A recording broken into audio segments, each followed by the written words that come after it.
Look at that. I'm eating clouds. All right. We've made it to the top. Maybe I just start with like a little house at the top. But then again, think about this. If I build a mine that starts at Y121, I'm going to be building for 3 days or mining for 3 days before I hit the bottom. Oh, look at this. Oh, this is very nice. Okay, okay. Oh, this view is so good. Oh, man.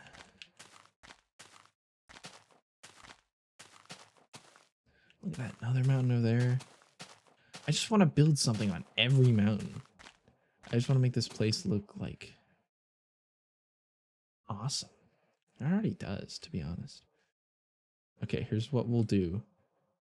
I will mine out all of this wood, and I will talk about something interesting.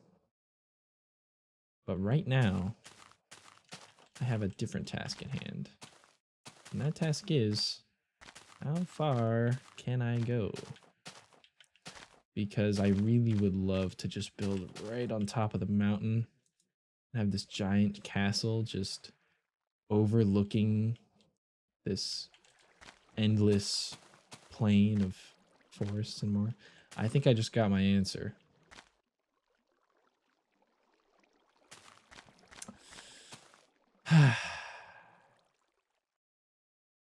Truly does break my heart. Oh, I almost jumped in that.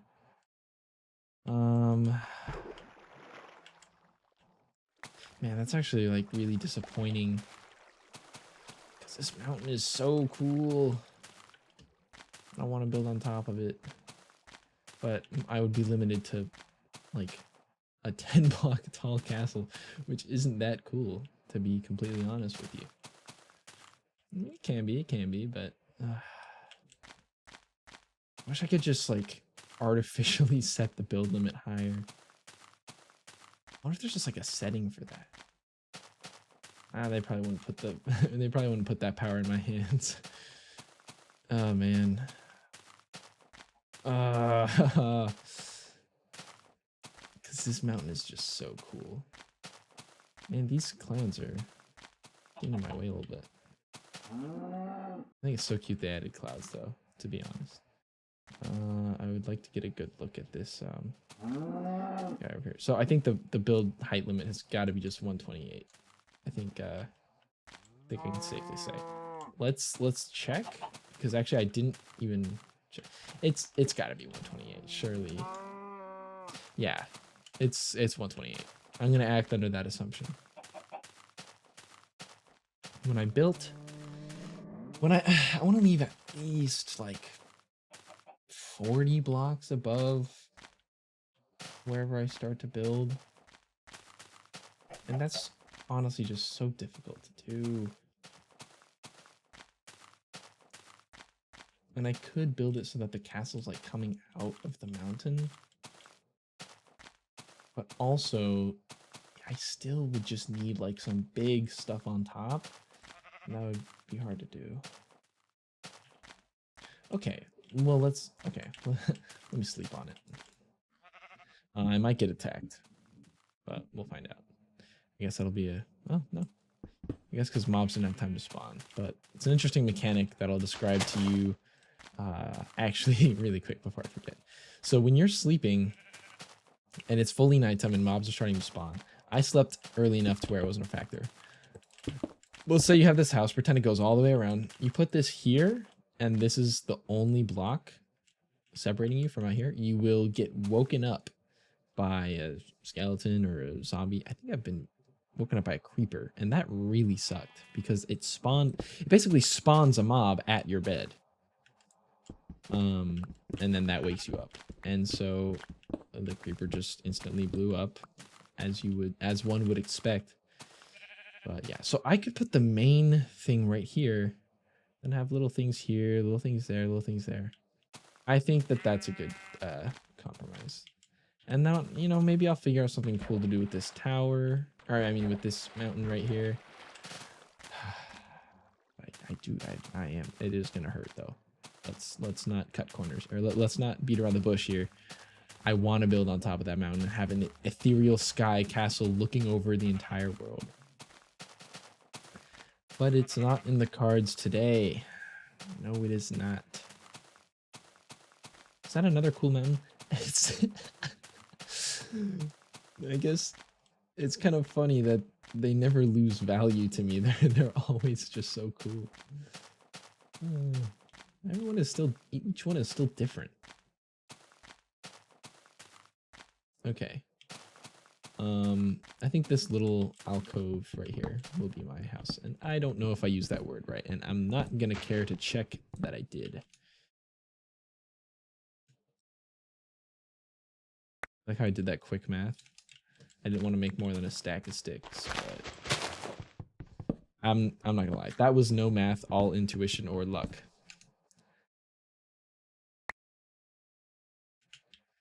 Okay, this is good.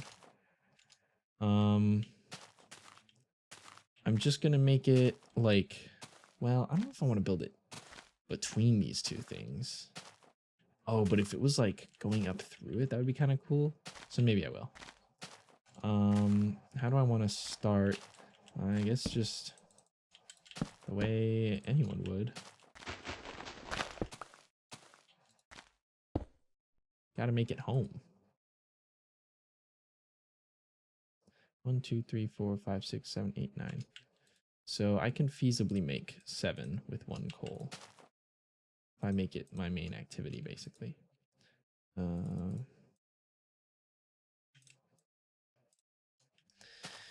Okay. Yeah, so in this game, you basically have to actively cook. And I got a bit focused there, but...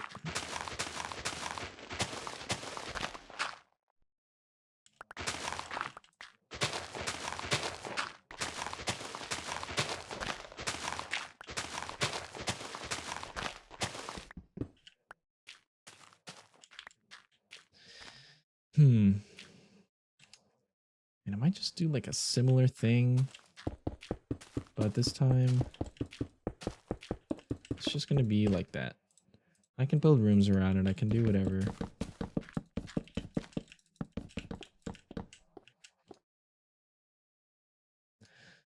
One of the great joys in life is doing things you love with people you love.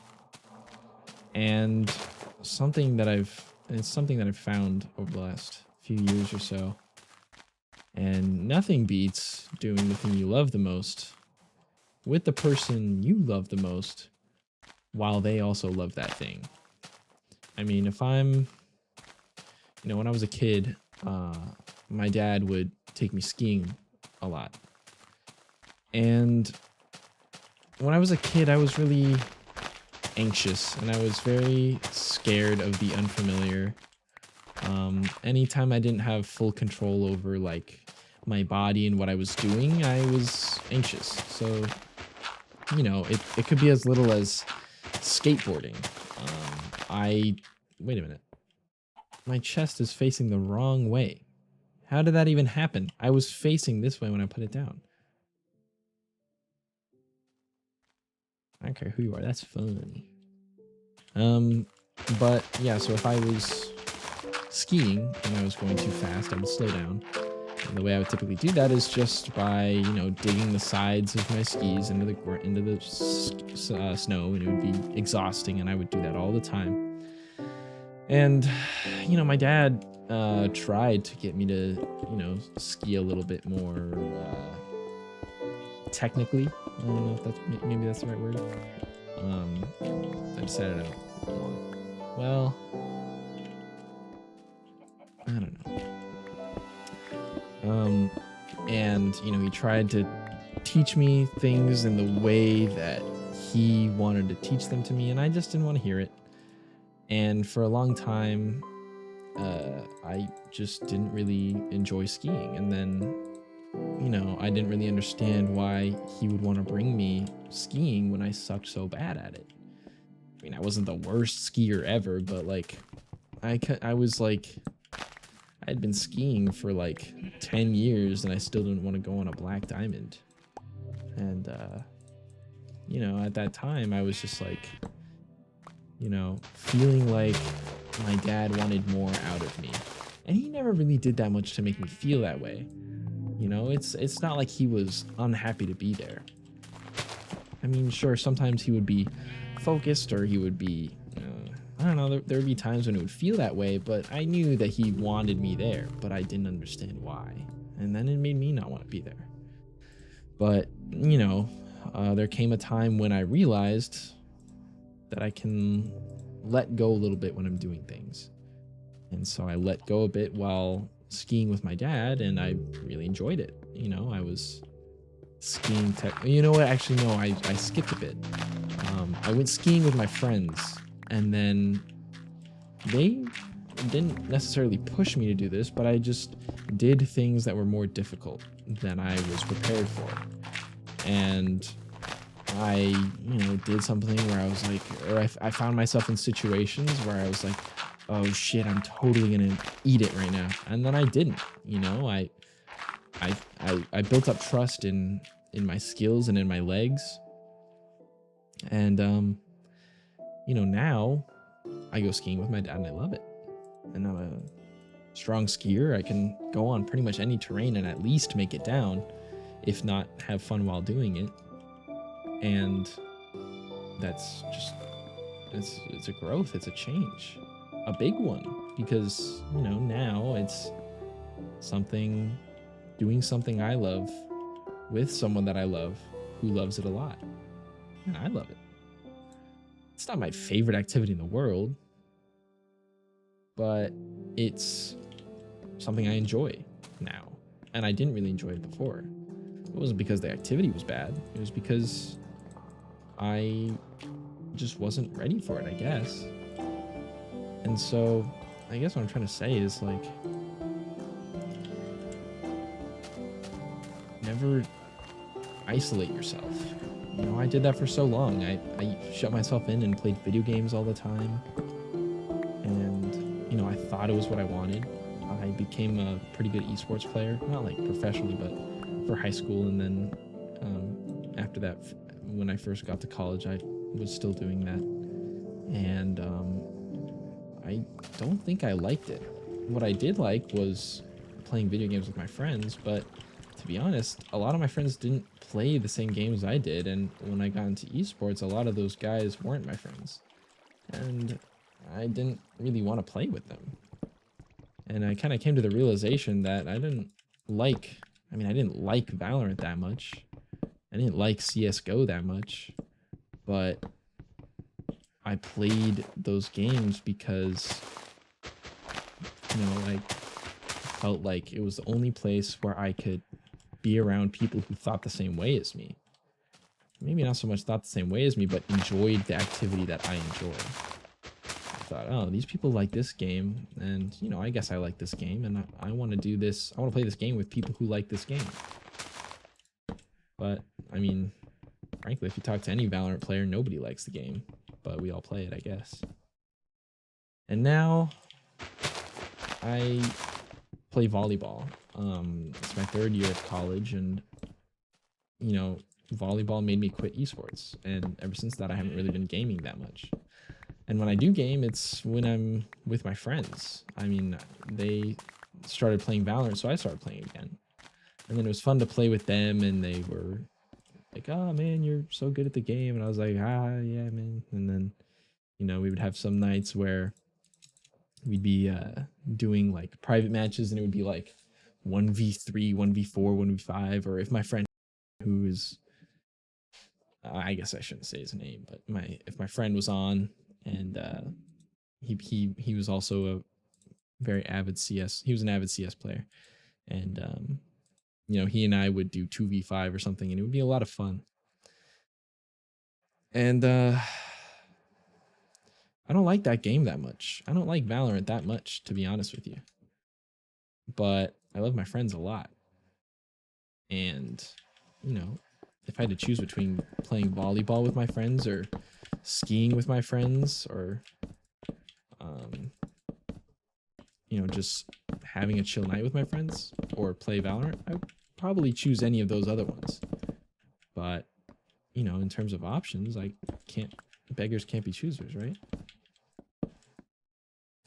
And so in my most recent relationship, she played volleyball too, or at least she had played volleyball, and then she stopped at one point, and then when she got with me and I was like, yeah, I'm really, really adamant about volleyball. She's like, oh, well, I played volleyball in high school. Let's play together. And it unlocked a whole new world for me where, you know, she wanted to play volleyball, not because she loved volleyball that much, but because she cared about me. And sure, she did love volleyball. It wasn't like she was only doing it for me. That would be kind of a conceited point of view, but I do know that she didn't like volleyball nearly as much as I do. And you know, if you asked her, she would tell you I have a volleyball addiction, actually, which I think there might be some merit to, but nonetheless, it was doing my favorite activity with, in a way, my favorite person. You know, I don't like. So now you want to look at me? I turn away for 1 second and now you're looking at me? Is it because I put blocks behind you? Is that how you work? You put your back to the wall? Are you fucking this guy? Anyways, yeah, I knew that she didn't like volleyball as much as I did. But playing volleyball with her was just the best thing in the world. I mean, you know, if I got my best friend to play volleyball with me, that would be the best thing in the world. If, you know, if I played a game of volleyball with my volleyball friends and my best friend and her, it would be, I mean, it's like I don't know, it's just, well, maybe a little too good. I would probably be enjoying it so much that I would wish that I was there forever and nothing would ever compare. It's kind of like when people do ecstasy and then they're like, I gotta kill myself. Oh, no. When they have sex on ecstasy and then it's like the best thing in the world and nothing ever compares. But I don't know. But yeah, so, you know, now she and I are broken up, and I still love volleyball, and, you know, it won't stop me from playing volleyball, but definitely is better with people who I love. And I do have people that I love who play volleyball now. I would say when I first started playing, I had a few friends who were around my skill level because, you know, people who are shit at volleyball stay together. Or people who are shit at volleyball together stay shit at volleyball together. But eventually I kind of got distanced from them because they didn't care about it as much as I did. And that didn't mean that, like, we actively disliked each other, but they would be doing other things while I was doing RDLs and plyometrics to jump higher.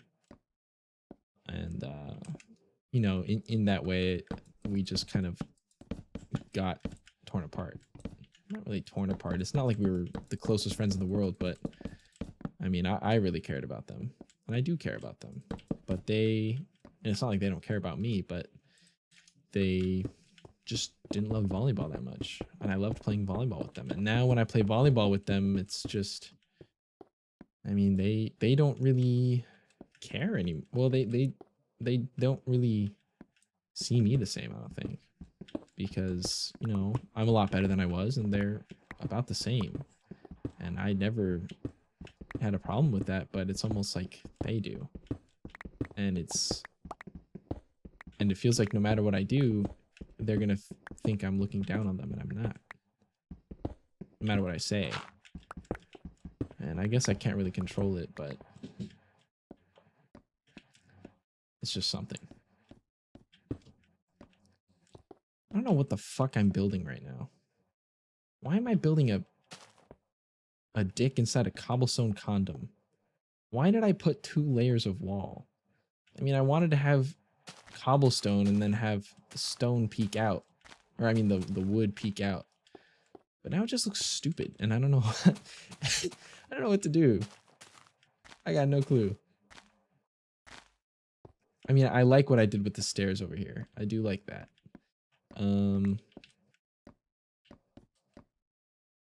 Maybe what I can do.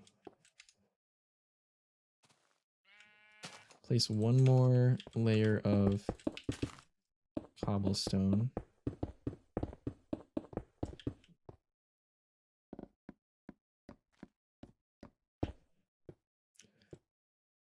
And then